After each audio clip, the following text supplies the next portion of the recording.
IFM News. IFM News. Lokal. Kalikagom ti gobyerno probinsyal lalo pa ya paigetan at ipan na kay batong palti biosecurity karagiti dingwen.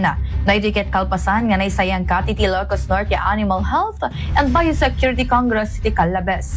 Inlawlawa ni Dr. Lloyd Valenzuela, provincial veterinarian, tinaso nga programa kat mangipakita itinananay a suporta karay ti agtartaraken ti dingwen kanda dumapaya klase ti animal.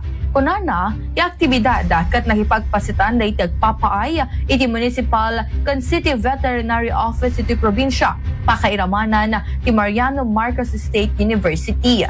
Kabayatan na inpasigurado ni Governor Cecilia Araneta Marcos nagtultuloy ti suporta nga ipapaay ti Provincial Government of Ilocos Norte karay ti programa amang patibkera iti pananglaped ang maapektaran na iti ayop iti sakita mampasayaat iti produksyon na iti dingwen mangitandudo iti responsable a panagtarakan ti animal wenno dingwen kan mangipasigurado iti kaadda ti umdas sa taraon para iti tunggal pamilya nga Ilocano.